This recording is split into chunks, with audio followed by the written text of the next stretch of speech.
সুপ্রিয় দর্শক, আসসালামু আলাইকুম। সবাইকে স্বাগত জানাচ্ছি আজকের গুরুত্বপূর্ণ সংবাদে। প্রথমেই জানিয়ে দিচ্ছি সংবাদ শিরোনাম, পরে বিস্তারিত। সালামু আলাইকুম। খুবই মন খারাপের খবর। আমি গতকালকে বলেছিলাম যে নিউজটা দিয়েছি যে কোনো সময় ইরানে ইসরায়েল এবং আমেরিকা যৌথভাবে অভিযান চালাবে। সর্বশেষ যখন দেখলাম যে চীন তাদের যারা নাগরিক আছেন তাদেরকে যত দ্রুত সম্ভব সরে যাওয়ার কথা বলছিল, এরপর থেকেই আশঙ্কা ছিল। তো একটু আগে যখন আমি নিউজ ফিডে ঢুকলাম, আমি আশ্চর্য হয়ে গেছি। তবে খুশির খবর আছে, পরবর্তী নিউজে পাবেন। আপাতত যুক্তরাষ্ট্র এবং ইসরায়েল যৌথভাবে এই অভিযান পরিচালনা করছে ইরানের বিরুদ্ধে। প্রথম শুরুটা করিয়েছে ইসরায়েলের মাধ্যমেই, কারণ এখানে আমেরিকা সরাসরি ইনভলভ না হয়ে তাদের যে দুষ্টপুত্র থাকে না, যে লাঠিয়াল বাহিনী পালতেছি কোন দিনে কাজে লাগবে।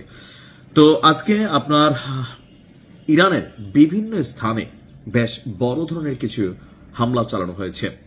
রাজধানীকে টার্গেট করা হয়েছে, যে কোনো দেশের জন্য গুরুত্বপূর্ণ রাজধানী। আর ইরানের যে পারমাণবিক কর্মসূচি থেকে শুরু করে বা টোটাল ডেভেলপমেন্ট স্ট্রাকচার অথবা ধরুন প্রযুক্তিগত বা বিভিন্ন সামরিক যে ঘাঁটি আছে বা গবেষণা সেলগুলো আছে, সবগুলি কিন্তু ম্যাক্সিমাম রাজধানী তেহরান এবং এর আশেপাশের কয়েকশো কিলোমিটারের মধ্যে কানেক্টেড।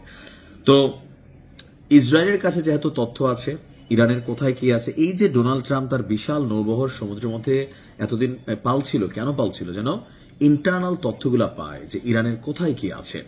তো সেই জায়গাগুলোকে বেছে বেছে রাজধানী তেহরানের বিভিন্ন স্থানে আপনার এই অভিযান চালানো হয়েছে। তো যেই ফুটেজগুলা আমরা দেখেছি সেখানে আপনার দেখা গেছে যে বিভিন্ন স্থানে ধোঁয়া উঠছে, কোথাও অগ্নিকাণ্ডের ঘটনা, মানুষ দিকবিদিক হয়ে ছোটাছুটি করছে। ইসরায়েল এবং যুক্তরাষ্ট্র, আমরা দৃশ্যত গণমাধ্যমে দেখছি আল জাজিরা থেকে প্রথমে যে ইসরায়েল এই অভিযান চালিয়েছে, কিন্তু এর কিছুক্ষণ পরেই যুক্তরাষ্ট্রের একজন কর্মকর্তা তিনি বলছেন যে মার্কিন যুক্তরাষ্ট্রের পরিকল্পনা, প্ল্যান, দিক নির্দেশনা আর ইসরায়েল হচ্ছে মেশিনারিজ ব্যবহার করছে।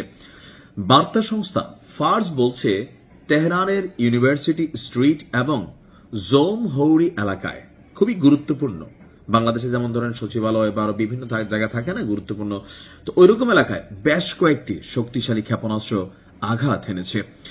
আর ইসরায়েলের প্রতিরক্ষা মন্ত্রী ইসরায়েল কাজ, এই ব্যক্তির বক্তব্য, এই হামলার উদ্দেশ্য তেল আবিবের উপর হুমকি দূর করা। অর্থাৎ আমরা যে যুদ্ধ দেখছি যে আমেরিকা আপনার ঘটনার পেছনে বা আমেরিকা অভিযান চালাবে, এরা বলতেছেন যে না ভাই, আমরা ইসরায়েল রাষ্ট্র এই মুহূর্তে নিরাপদ ফিল করতে পারতেছি না, সো আমরা মনে করতেছি ইরান কোনো পরিকল্পনা করতেছে, সেই জন্য আমরা অভিযান চালাই দিছি।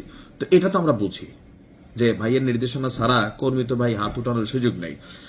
আর এখন এই মুহূর্তে ইরানকে হাত দেওয়ার পরপরই রাশিয়া থেকে শুরু করে তাদের যে মিত্রশক্তি আছে চীন বা অন্যান্য দেশগুলো, তারা কিন্তু এ নিয়ে প্রতিবাদ জানাচ্ছে।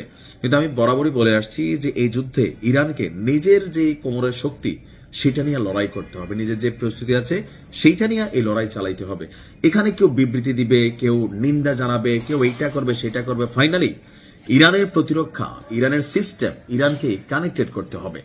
আমি যখন পর্যন্ত এই নিউজটি করছি বেশ কিছু জায়গায় আরো হামলার খবর পত্রিকাগুলোতে আসছে। আর পাল্টাপাল্টি ইরান তাদের শক্তিশালী অবস্থান প্রকাশের জন্য সর্বোচ্চ প্রস্তুতি নিচ্ছে। খুশির খবর পরবর্তী ভিডিওতে।